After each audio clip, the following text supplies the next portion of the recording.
So thank you for joining us for Archaeology of Southern Maryland Railroads. Dr. Jim Gibb will be our guest speaker tonight. My name is Allison and I work for St. Mary's County Library. I'll be facilitating the presentation tonight, so if you have any tech issues, feel free to let me know via the chat and I'll help you out.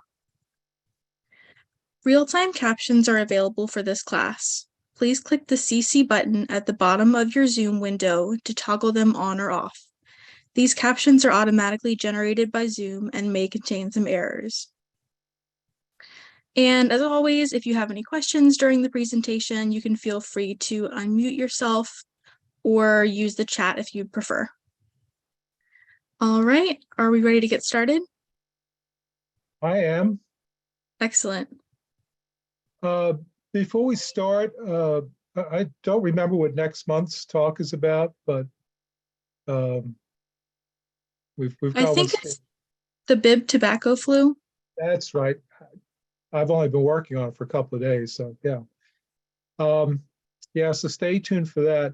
Also, Allison's recorded all of these talks, or recorded most of the talks over the last 3 years. So these are available online. Anybody can, whatever purpose, by all means. They're there as a resource through the St. Mary's County Public Library YouTube channel. Okay, so I do have sharing, I assume. You should be able to share your screen. Yep, and everybody should be able to see it. Yep. There we go. Okay. So I want to begin with a sort of a caveat here. I am not a railroad buff. I am not very knowledgeable about railroads. There are lots of folks who are. They have railroad societies. We have railroad museums. So anybody who's really interested in the subject, there are lots of knowledgeable people to go to and groups to participate in. I look at railroads from the perspective of an archaeologist because over the years, I bump into these things. I remember the first time, one of the first times I was doing some work with Don Krevling, then of Prince George's County Archaeology, and we were surveying an area, and there was these large earthenworks, and I was sort of participating part-time in this survey along the Anacostia. And he thought, well, it's some sort of mill dam type arrangement. So I went out and looked at it. I go, well, that's not a dam. It's just going in the wrong direction. So I asked him, well, was there ever a railroad that went through here? And he said, no, never. And he was right. Railroad never did go through there, but a railroad was planned to go through there and partially constructed. And that's what we were looking at, was what we call a prism of a railroad. And I even have an image of that in this talk. So let me go ahead and get going here. So, thinking of this whole program, I was thinking, well, Pete Seeger's song, "Where Have All the Flowers Gone?" I was thinking, well, where are all the railroads gone? Because there were a number of these things. Most of them were completed, but not all. But a number of them that went through Southern Maryland, and particularly the 5 Southern Maryland counties of Anne Arundel, Calvert, Charles, Prince George's, and St. Mary's. So how many railroads were there out there? When did they open? When did they close? Because obviously there aren't too many operating railroads in the area today. Where did they originate? Where did they end? Are there differences in the way they were built? And after I wrote these questions down, I thought, actually, these are a lot harder to answer than one might think, because a lot of these railroads started but never constructed anything. And then they'd sell out to another railroad, which might construct it and operate a railroad, and they would sell out to somebody else. And when you try to look at the history of a single railroad, it's a rat's nest. It's really hard to answer what seem to be fairly straightforward questions. And yet we need questions to start with. We got to start from something. This table here is just a first crack. This is a work in progress. I still look at these things. We ran into a railroad at Prism, about 3 or 4 months ago in Prince George's County that hadn't been recorded. So there are a number of railroads in the area. These it's not necessarily a complete list. Those that are highlighted in blue are those I'm going to talk about in a little bit of detail.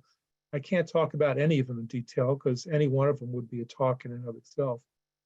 Baltimore and Ohio is at the top. I didn't highlight it because I'm just going to really address it in passing, but it's really the first railroad.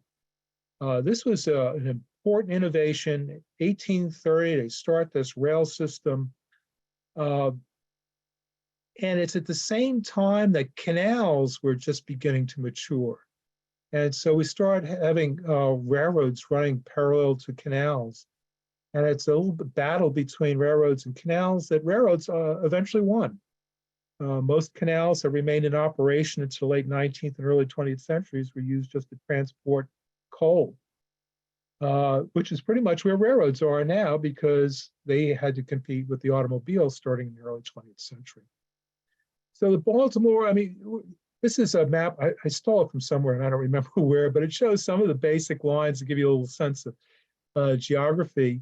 But these rails pretty much run between Baltimore and Washington, and they junk up with other roads, either at Annapolis Junction, which is where pretty much the National Security Agency is now, and Fort Meade, and Odenton, which is a very active rail system now for mostly commuter rails. And a couple of these lines terminated in Annapolis and even went a little beyond Annapolis. So the Baltimore and Ohio, of course, in one form or another, still exists. It still operates now as CSX. If you pass by an active rail crossing in this area, chances are it's a CSX rail that you see on it. One of the questions I put forward was, how are these systems built, and was there a particular standard or anything? The Baltimore and Ohio Railroad was an early construct. They overbuilt everything, and we really don't see anything like it in any of these rail systems that came afterwards. This Thomas Viaduct still exists. It's up just north of BWI Airport. And here's another image of it with obviously a more modern train, but still not, it's probably 1950s, I suppose. But that structure is still there. It's still being used as far as I know. The earliest one in the southern Maryland counties is that I could tell is the Annapolis and Elkridge Railroad. This is a line that ran through extensions from Baltimore, Washington, basically from the Annapolis Junction, Odenton area to Annapolis, and it eventually electrified. And it was in operation, I'm not sure when they shut down operations, but you could still find elements of the railroad, which I'll point out in a moment. But here we have an 1878 map. This is the Hopkins Atlas, which you can get through Library of Congress, loc.gov, search on maps, Arundel, and you'll get various maps that are available, including the Hopkins Atlas of 78, the Martinet Atlas of 1861, and some other maps.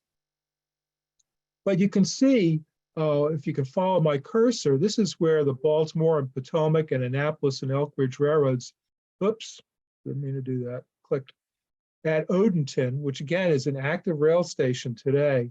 If you follow the line up to the northwest, you hit Annapolis Junction at what is now the boundary line between Howard County and Anne Arundel County. So this map was made about 20 odd years after Howard County separated from Arundel and became its own county. But this rail line goes all the way down to Annapolis. Eventually portions of it were extended down to where I live, sort of southeast of Annapolis. And another image of it from 1861. You can see it kind of meanders around and also junks up. Where's my mouse?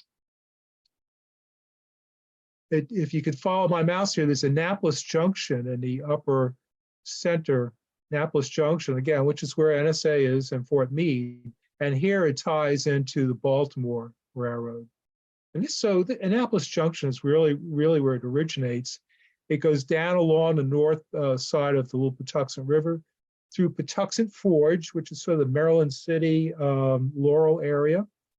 There was active iron furnaces there from the early 1700s up until around World War II. Then heads more or less due east towards Annapolis. And you can see the map shows a lot of folks living around this thing.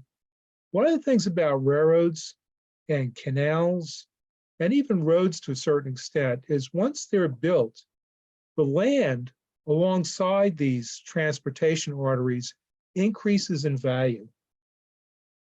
In fact, in New York, people sued for years, to have for damages for the Erie Canal that went through the middle of their farms.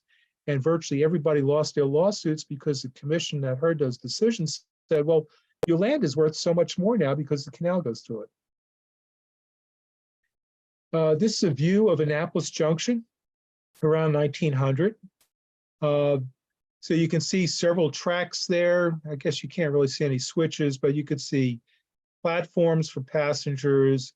Some of these buildings are warehouses where people would leave stuff before it would be placed on the train, and also where materials brought in by the train would be left to be picked up by others. These small lines, a lot of them were really meant, some of them were meant to carry passengers, but they also carried fresh produce. There's a lot of truck gardening in northern Anne Arundel County, so fresh strawberries and melons and stuff like that. And they also carried the U.S. mails, so they served multiple functions.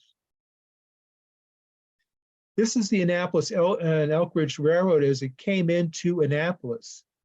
So it comes in on a straight line, and there's a whole bunch of side tracks downtown.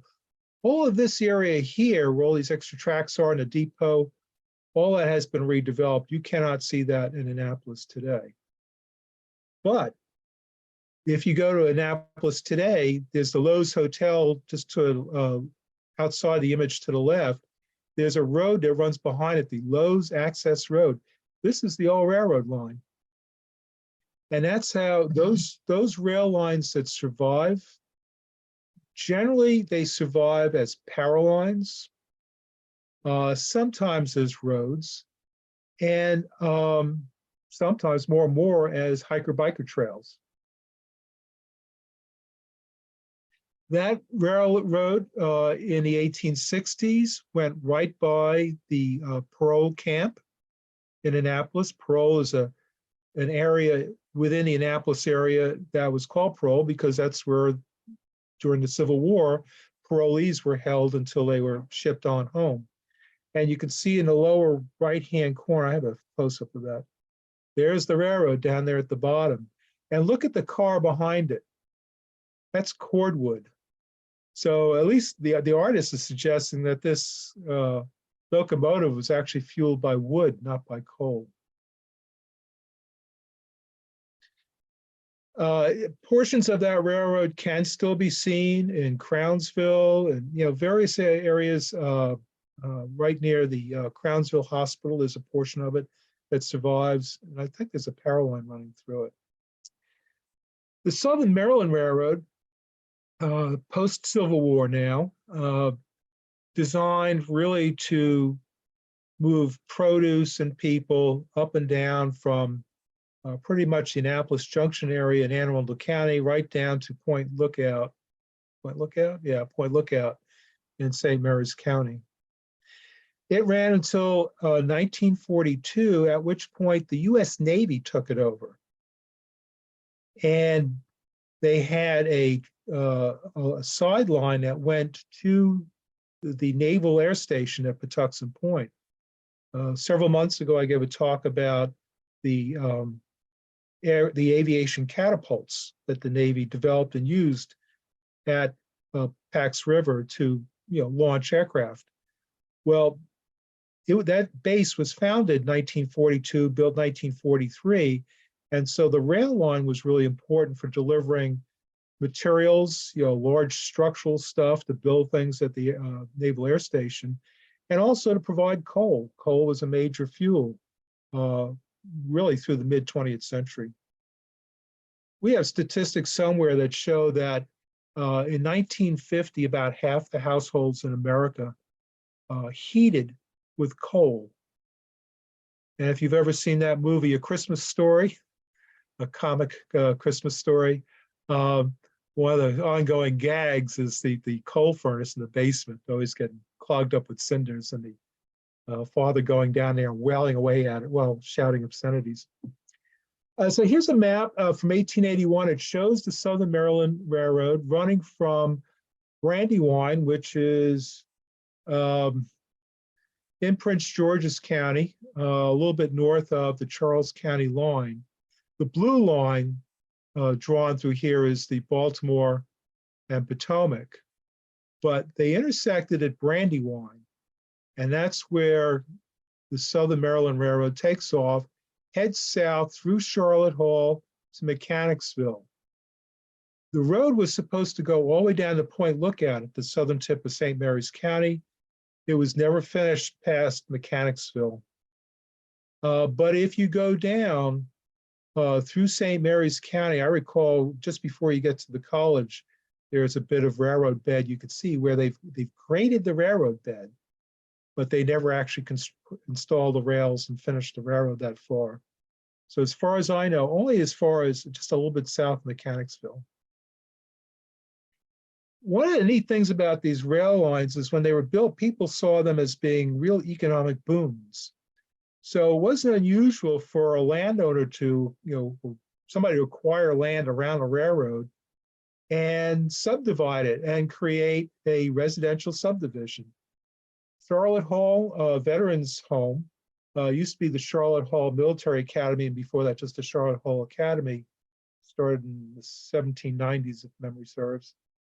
But I think it's actually the academy that owned all the land, the land I'm showing you, and they subdivided it with the hopes that they could create essentially a little town around the academy and make money by selling lots.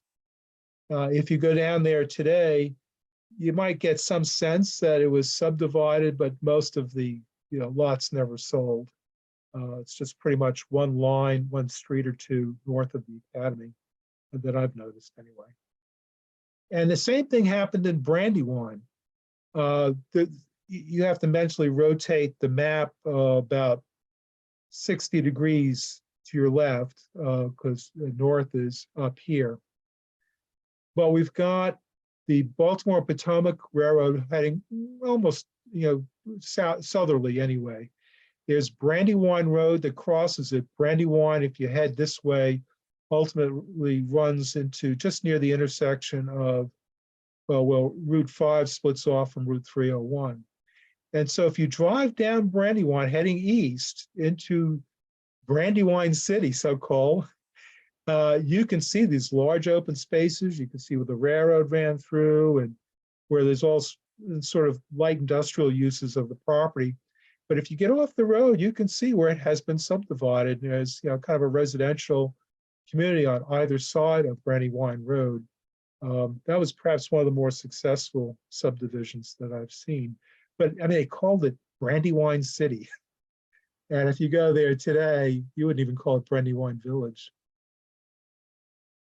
I threw this in there because it was the one photo I could find of an actual train that operated on what became the Washington, Brandywine, and Point Lookout Railroad, taken in Mechanicsville, 1934. And you can see from the car behind, it's loaded up with coal, not firewood. I did a project down there years ago, down just south of Hughesville, and found a piece of the line. And it found these railroad ties kind of piled up, old railroad ties.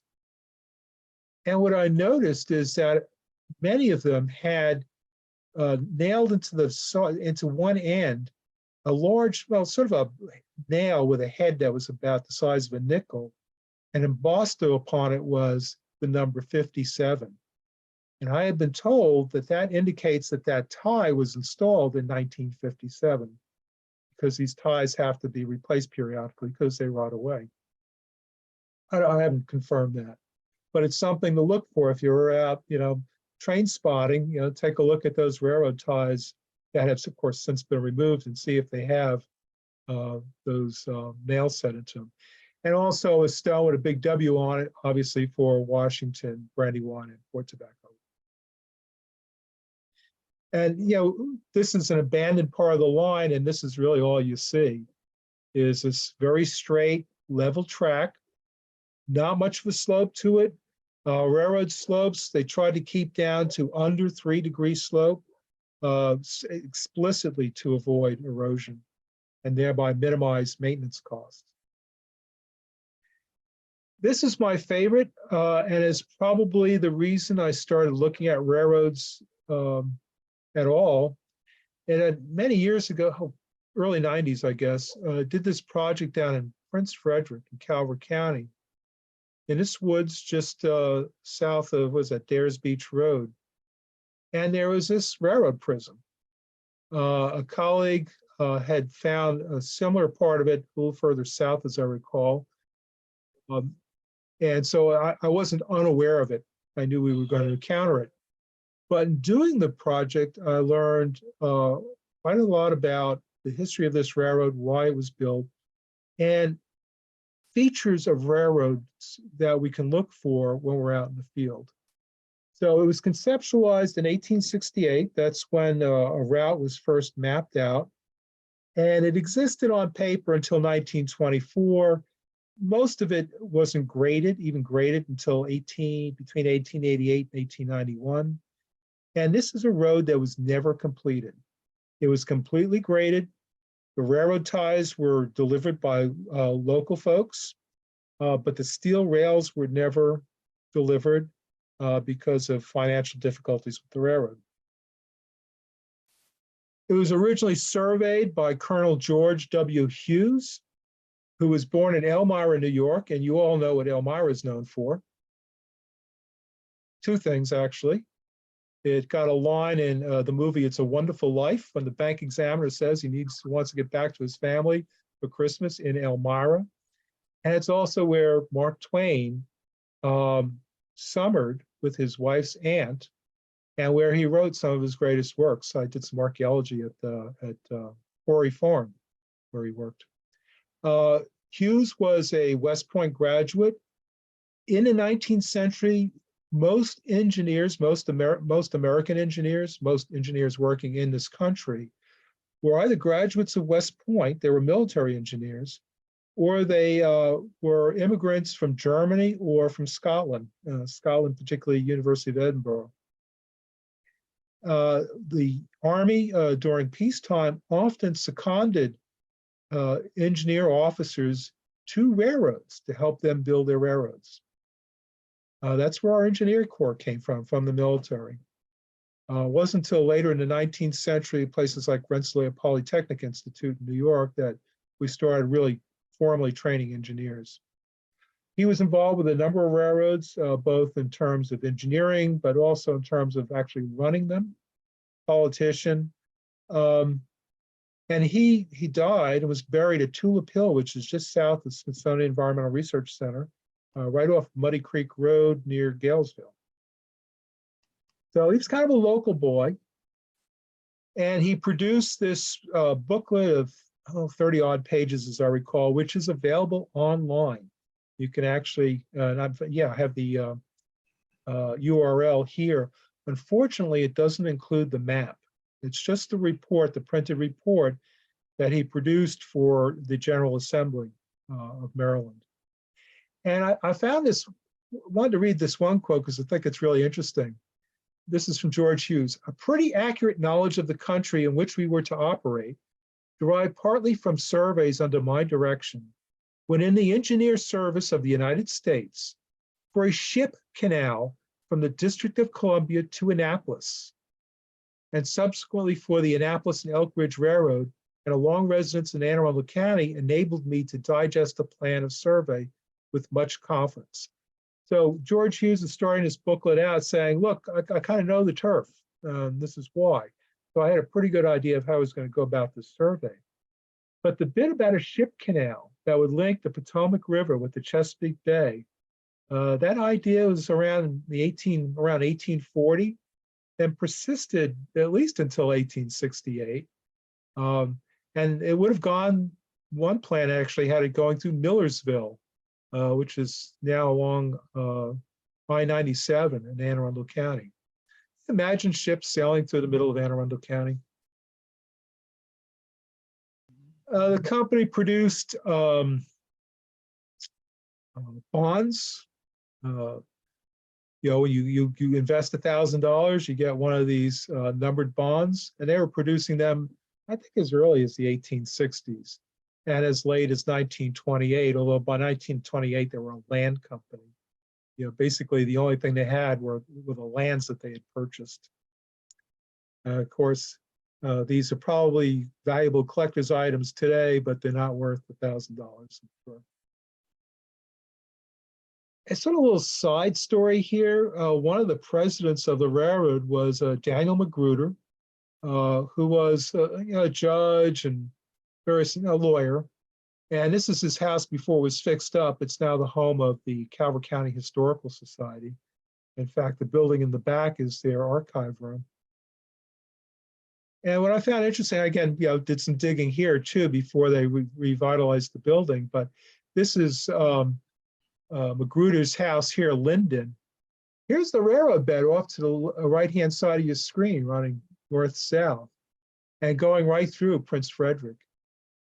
The attitudes towards railroads are very different than I suppose they are today. Living by a railroad wasn't such a bad deal. I mean, again, it increased the value of your property. It was easy transportation to and fro. And if you're a farmer or any other kind, producing anything else, it was a means of shipping inexpensively your produce to market. Hughes, like a lot of people who make maps, didn't actually make a map. He used the Martinet map of Calvert County from 1866. Also some US coastal geodetic surveys from the 1840s onwards. And so he took these maps that already existed and he plotted the proposed route of the railroad from Annapolis Junction all the way south to Drum Point, which is at the southern end of Calvert County. This is what he produced, what's in that booklet, and what would have been in the map that accompanied it was conceptual. These are not engineering drawings. You couldn't build a railroad based on what he was doing. He was just saying, look, this is a reasonable route. The land is inexpensive enough. The line would be straight enough. The grades would be low enough that this is feasible. That's all he was doing, a feasibility study.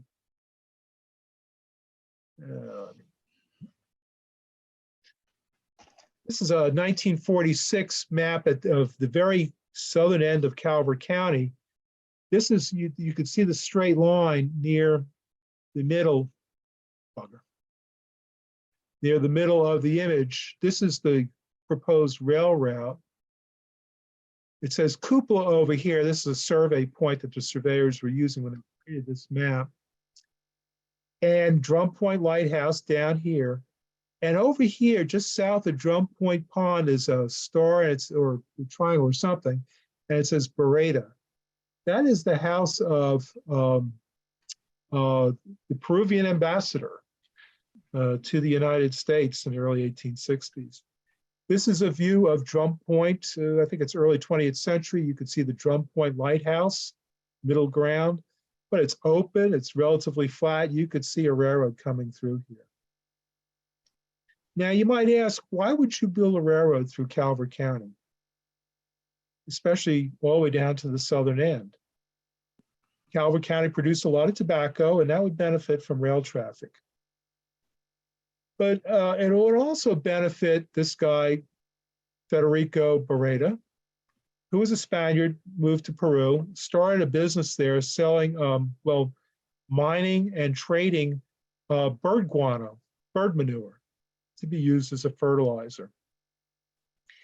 This is really important because this is at a time when Maryland was really beginning to feel the effects of abuse of the soil, loss of fertility, loss of soils. This is something I'm going to talk about in a couple of months. Where has all the soil gone? Beretta had his house down there, and he, I think, was a proponent of this railroad. he would gain by having Peruvian guano shipped to the mouth of the Chesapeake Bay, up the bay, loaded on at Drum Point on rails, and then would supply a good part of coastal Maryland with fertilizer. It would have been very remunerative for him. The argument for building the railroad was pitched as a way of having an ice-free port for Baltimore.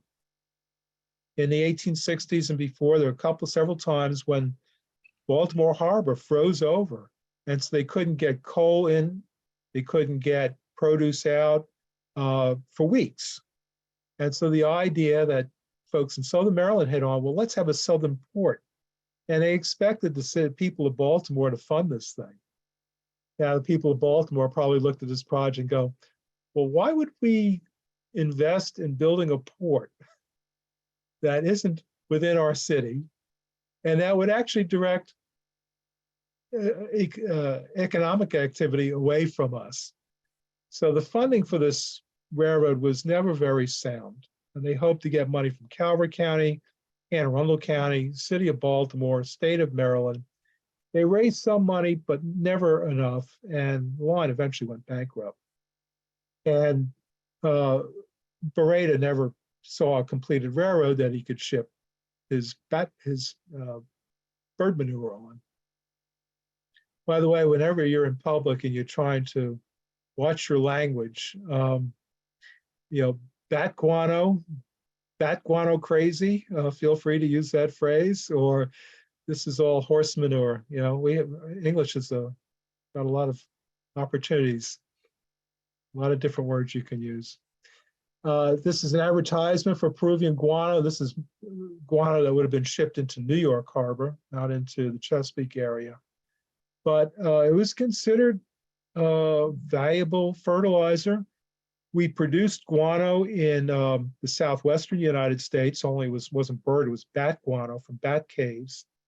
And as far as if you've ever visited the White Sands area of New Mexico, there's the caves down there. Were filled with many feet of bat guano. And that was also mined and shipped for fertilizer, but because of the arid environment, that fertilizer wasn't as good, it oxidized too quickly. There we go. So we have in the gray map, you can see this is the line of the proposed Baltimore and Drum Point Railroad all the way down to Drum Point. Again, it was completely graded. Rails, wooden ties were delivered mostly by local farmers who never got paid. And because the money wasn't there, the steel rails were never delivered, so this thing never happened. I think maybe portions of it are now hiker-biker trail, I'm not sure. And it shows up in different places. Where I first found it, this is again just south of Dares Beach Road. We were doing a conventional archaeological survey. All those little dots were our shovel test pits. We didn't find anything of interest, really. It was the railroad grade, something we didn't have to dig, but we could map it, we could measure it. That, to me, is what was interesting. And you can see here's an image of it.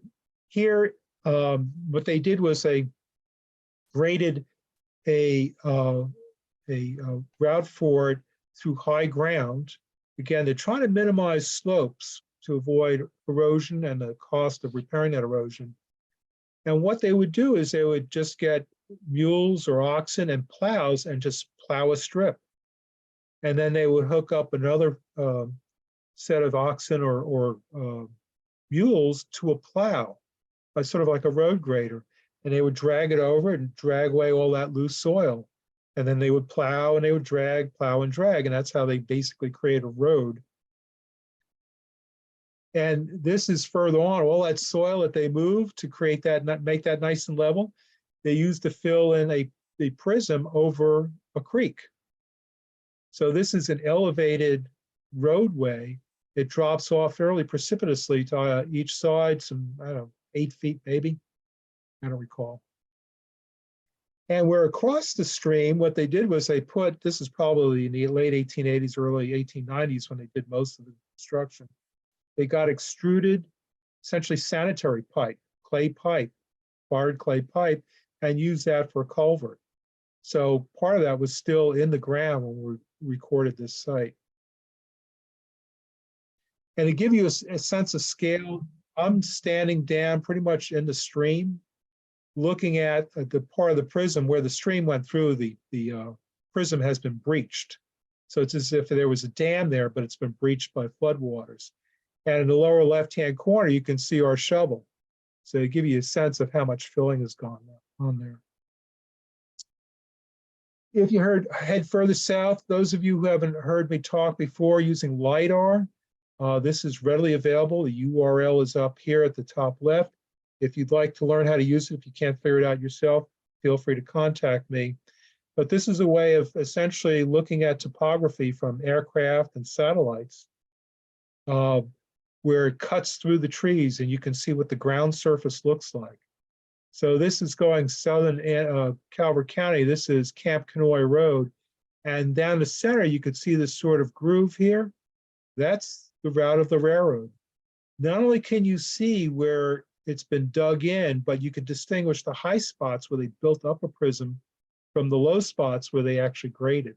So you could do a lot of mapping just from a computer. Could I interrupt for a minute here? Please, please.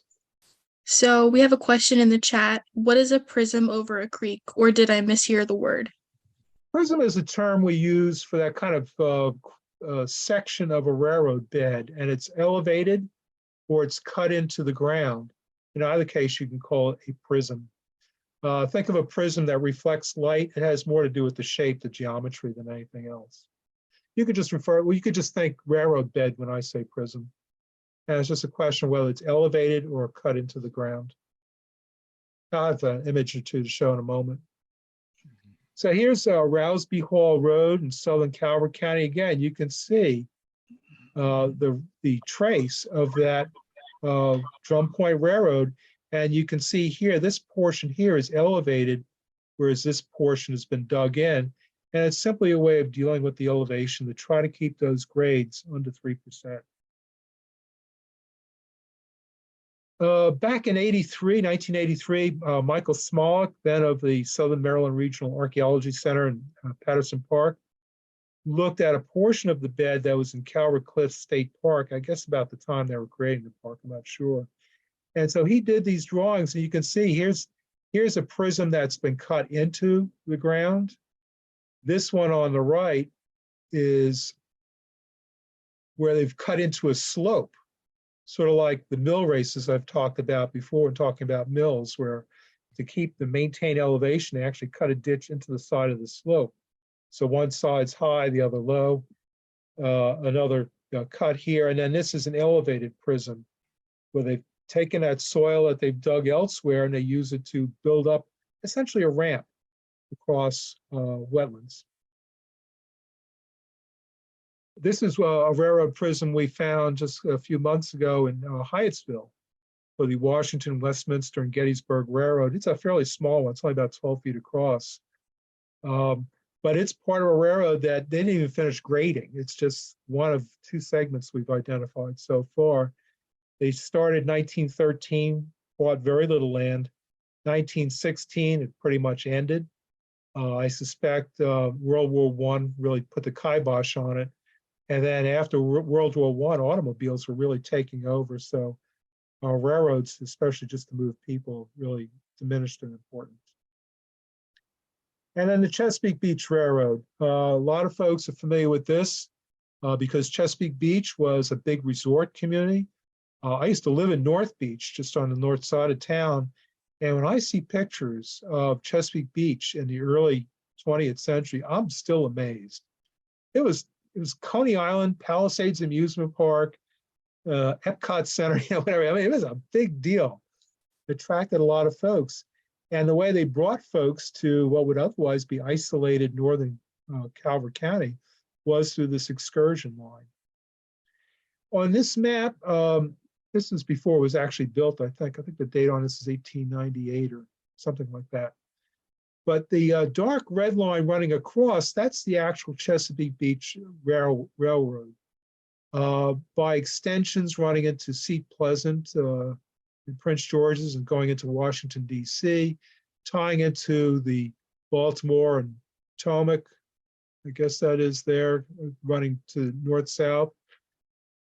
All these other dashed lines are not railroads. Those are steamboat lines. Steamboats were the way of getting around the Chesapeake from the 1830s to the 1930s until the Depression and automobiles basically made them obsolete. But the idea of the map is it showed people how all of these, we basically had a network that could get families to this resort in northern Calvert County. One of the images, this is, I think, yeah, it's from the Chesapeake Beach Railroad Museum, which is in Chesapeake Beach in Calvert County. I don't know what their hours are. They're pretty nice little museums, well worth seeing, especially if you're interested in railroads. And then you can go eat at the Rod and Reel restaurant, known for its fried chicken. And here's a view of, it's sort of in the background is the railroad station, Chesapeake Beach. Look at all these people, and look at all the people who are still on the train. This is one hopping place. And yet it's so much lost to memory because it closed so long ago, closed in the largely in the 1930s.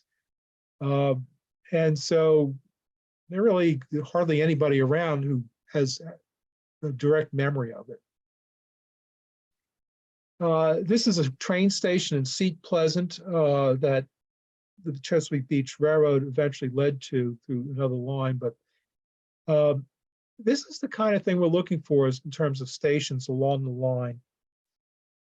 Very simple buildings, partly for ticket sales and for accommodating passengers out of the weather while they're waiting, and also part storage facility where you can leave luggage and whatnot.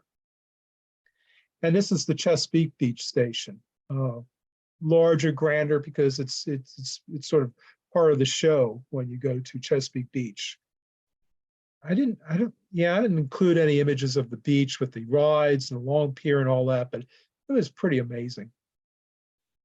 A copy of their railroad schedule, and what I draw your attention to is in the middle column, there's Chesapeake Junction, and then Chesapeake Beach, and all at the district line, Chesapeake Junction, district line, Seat Pleasant, et cetera. And it has all these stations that it stopped at, including Mount Calvert on the west side of the Patuxent River in Prince George's County, Hindle, Lyons Creek, which is down near the Calvert County, Anne Arundel County border, and I'm going to say a few things about that in a moment.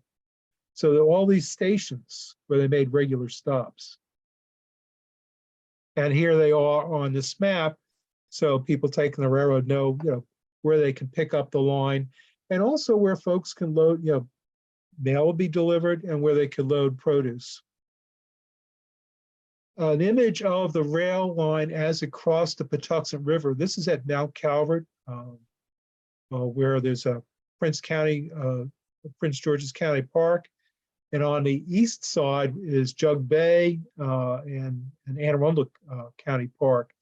But this is the line that took the train across the river and across the wetlands.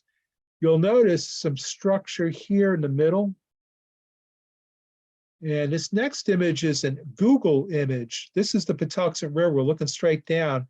And you can see this circular, it's actually a concrete structure in the middle of the river. It's still there. And there's a steel rail that goes around inside of it. That is for the bridge. I've seen some publications refer to it as a drawbridge. It's not, it wasn't a drawbridge. It was a swing span. So in order to let water traffic by, the whole bridge would rotate on that fulcrum and let the vessels by. And yeah, you could actually have a train on this at the time, I suppose. I've seen it happen. And then once the boat traffic goes by, you rotate it back into position, and the train could go on its way. You could even conceivably, if you have just a locomotive and a car or two, you can conceivably even turn a train around just by spinning this thing 360 degrees. This is the trestle work that took the train over Lyons Creek, which again is down near that Anne Arundel, Calvert County line. Look at this thing. would you ride on this on a heavy train? I mean, this is the sort of thing they built out west. You see it in movies all the time. And actually, the guy who sort of oversaw the construction of this rail line was a fellow named Otto Mears. And there's a wonderful book by Ames Williams, published 40 years ago, called Otto Mears Goes East, the Chesapeake Beach Railway. And the book is about Otto Mears and how he comes east and takes charge of the construction and operation of this line. But look at the length of this, basically truss work of timbers that would hold that train up. It looks pretty iffy to me. Here's a close-up of some of it. I mean, we used to build stuff like that as Boy Scouts when I was a kid, except we'd use rope. We wouldn't nail or notch anything together. It's pretty amazing. And look at this. And I want to read this quote here from George Hughes when he designed this thing in 1868. Now, this is for the Chesapeake Beach Railroad, but this is Hughes commenting on the Drum Point Railroad and how in many instances, wooden trunks may be substituted for brick culverts where the pressure of the banks is not too great. Not quite sure what that means. They have been found lasting and, of course, economical on some of the oldest and best railroads in the country. So this is just basically wooden crib work that allows the stream to flow through and that you hope rot and termites won't eat. But this is a culvert on the Chesapeake Beach Railroad. In contrast, this is part of the original state route that the State Roads Commission, now the State Highway Commission, State Highway Administration, built over the rail, over the Chesapeake Beach Railroad. These are substantial concrete supports for the road. And the road itself, so probably reinforced concrete, maybe even pre-stressed concrete with these, concrete rails and everything. That was a substantial road in the late 1920s, going over the Chesapeake Beach Railway, which was made of wooden trestles. So if you don't mind, I'm going to interrupt again. Please There's do. another comment. It's from Janet, and it says, I believe that the roadbed in Hyattsville was actually a trolley line, the Washington, Spa Spring, and Greta Farm. It was organized with the final terminus in Gettysburg, Pennsylvania. It only got as far as Berwyn Heights, Maryland. It was part of a suburban development scheme and never very profitable. It became a bus line in 1921. Okay, Janet, send me the information on that because I'd like to pursue that. I think this is actually a different line, but whether it is or not, I'm interested in following up on that. This thing, what we were looking at was never completed. There was another big piece of it on the other side of the Anacostia Creek, which is what I first saw with Don Krevling back in the early 90s. But we never could get the pieces tied together. A lot of it doesn't seem to have been graded, but yeah, I'd love to be able to pursue that some more. Were there any other questions? That's it. Okay, I did some work for the State Highway Administration when they were building this flyover from, I guess it's Route 260 that would go down to Chesapeake Beach. And so they were going to disturb some of this area. So years ago, well, probably 20 years ago, we did some archaeology there and found the remains, well, at least two corners of this rail station you can see off on the left. This is Fischer Station. It was built by a guy named Fischer with his own money, but in an agreement with the rail line. So we have these two concrete piers that mark the two corners of this thing.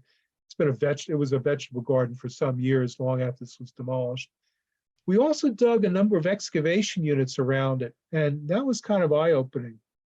Here's one of those units. This is in plan view. You can see these darkened areas, and you can see it in profile here. Also in this photograph, this is undisturbed subsoil, and then we have some dark soil here. These are the impressions of the railroad ties. basically dug into or squashed into the underlying clay.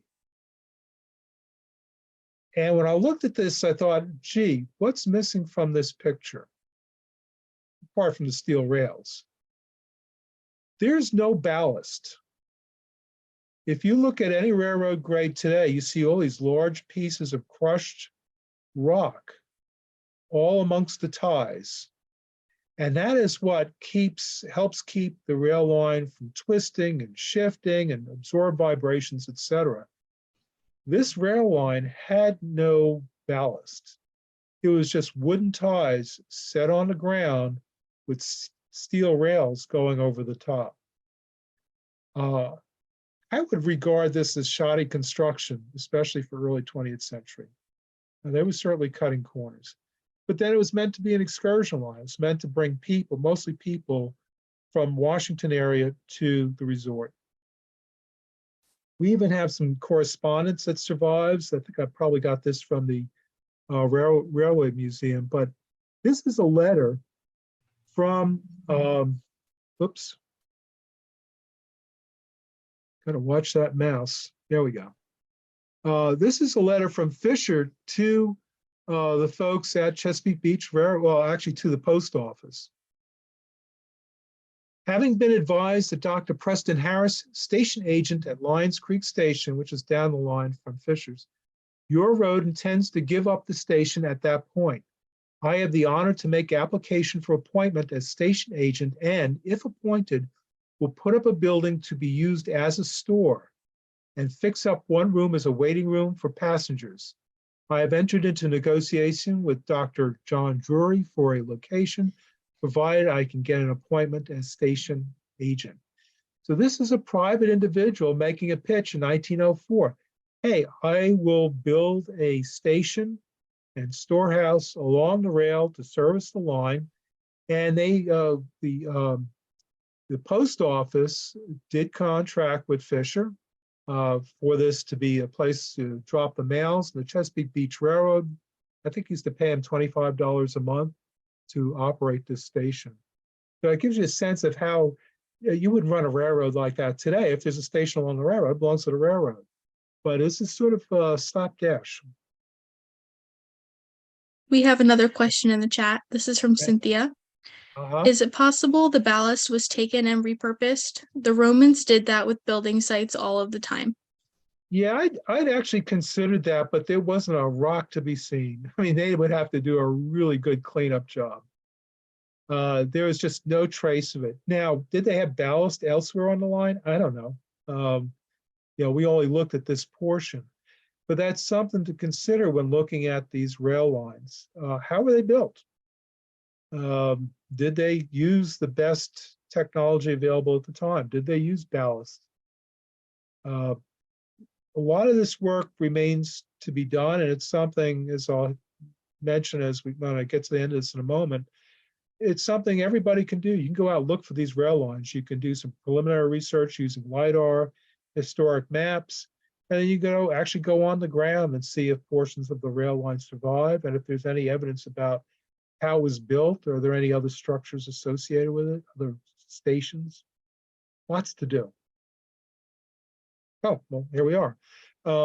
Yeah, so I cut this short because I have so much else, so many other images and whatnot from different rail lines. So this is something archaeologists have not been very good at. I was surprised the first time I applied for a site number to the state, archaeological site number for a rail line, and they weren't quite sure what to do with it, in part because it crossed counties. And we designed our site numbering system to include the number of the state in alphabetical order. For Maryland, it's 18. And then 2 letters for the county, AN for Anne Arundel, CV for Calvert. Well, a lot of these rail lines cross counties, so what site number do you give it? And so they hadn't really thought about it. But where are they? How were they built? What materials did they use? Are there associated structures like Fisher Station? Does anything survive of these stations? How were they built? And then some historical research. Who built them? Who owned them? Who operated them? What was their relationship to the rail line? Apart from just sort of generic archival tools that you can use. This kind of stuff, I find LiDAR very useful. And that's, basically it's almost like radar, if you will. It's energy emitted from overhead to the ground along the EM continuum, and it bounces back, and you can filter out, say, forest canopy and actually just look at the ground. So it's what the basis for doing large-scale topographic maps. And it looks like the images I show you look like a black and white photo. Well, it isn't. It's a simulation. It's not a photograph. But you can see significant changes in topography that might indicate roads or railroads and mill dams and such. So there's that. Historic maps, Library of Congress. You can just search on some very nice historic maps at very high resolution. You can download TIFF files that are like a zillion megabytes, but incredibly high resolution. Just using Google, I used a little bit of that for this to find some photographs. And then stout shoes, and well, maybe a camera too, and a notepad. Like a lot of industrial archaeology, you can go out and do this yourself, keeping in mind that there's private property out there and you need to observe the niceties of private property and not trespass. But there's a lot of work that could be done. There are these rail systems that went across southern Maryland, and they can be recorded. Go to it. So I think that's all I had to say for this evening, and I will answer questions if you have any. If you don't, I won't. Do have one. Excuse me. Do you ever lead groups or take groups out other than students on any of your tracks?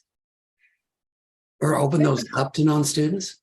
I don't have students per se. I'm not a teacher. Would have thought that obvious in my talk. But I have, in my own community, we actually have a little bit of a rail bed that comes through Annapolis roads, the community of Annapolis, where the railroad was extended from Annapolis to Bay Ridge for an amusement park there. And so a little bit of that prism survives there. And so I walk people around that as part of a general tour of the community to point out historic sites. But no, I haven't led tours. I suspect they do at Chesapeake Beach Railroad Museum. Anything else? Any other questions? Yes, I have a couple of documents to share with you. I did a little research on the Arundel on the Bay Railroad, which connects to the Bay Ridge Railroad, and I'll share it with you. So I sent you a chat asking for your email address, and I'll send it to you an email if you'll share that with me. That works. I'm right around the corner. I'm right around the corner from you, by the way. Oh, okay. Hi, neighbor. Yeah, it's simple enough. It's James G. Gibb. So there's 2 G's and 2 B's in there, no S on the end of Gibb. James G. Gibb, and it's at verizon.net. No dots. No dots. Or you can go gibbj@si.edu, Smithsonian. It's easy to find people at Smithsonian. Just take their last name, then their first initial, and it's at si.edu. Okay, check is in the mail. I hear that all the time from clients. Seldom true. I certainly enjoyed your talk. Thank you very much. Well, thank you. For the person who is interested in going out to see any of these sites or anything, if she wants to come out to Smithsonian for some of those Saturday digs or volunteer in the archaeology lab. I see you doing a commercial for me. Okay. I'm always up for that kind of thing. This talk had me at archaeology. Usually I'm like, while all the other tourists are doing the bunny hop to go through the Colosseum in Rome, we're downstairs under St. Clement's at the first century excavations, that sort of thing. Yeah. So Come on out to Cirque. I'm always up for that sort of thing, though, always. At Smithsonian Environmental Research Center, for those who don't know, it's about 20 minutes south of Annapolis. We have a dig day coming up this Saturday. It was actually set up for Montgomery College students, but all are welcome. We're working on a slave quarter site from the late 18th into the very early 19th century. And we will be scheduling monthly dig days. We probably won't do another one in April, but probably starting in May through kind of October, one Saturday a month. During the week, Wednesdays, we meet at the lab. This Wednesday, we're going to be not excavating, but removing agricultural machinery from a collapsed dairy barn at Cirque that we may want to conserve and use for exhibit purposes. And we're also working on locating a Freedmen's Bureau school from the 1860s. That's on our property, but just down the road from the main campus. But anybody's no experience required, feel free to join us. Our regular day is Wednesdays. We will be doing one Saturday dig day a month and hopefully some other Saturdays as well. I will check out the SI site and find out. Yeah, or just email me. It's probably the Okay. easiest. Yeah. I don't like Great the people website. to work with.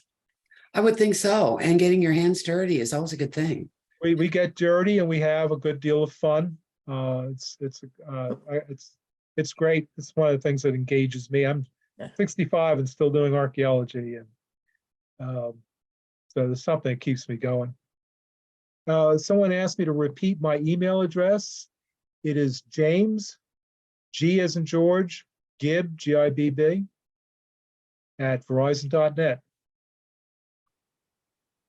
Or if you have trouble with it, just contact Allison and she'll track me down. Any other, oh, thank you, Allison. Any other questions, comments? Well done as usual. Thank you. Thank you very much. Sure. I recommend folks go to the Chesapeake Beach Railroad Museum in Chesapeake Beach. It's kind of neat, and Chesapeake Beach is kind of a fun place to hang out anyway. Well, I'm a railroad buff, so this is right up my alley. So Perfect. Okay, well, if that's it, I thank you all for attending this evening, and see you next month when we're talking about tobacco flues.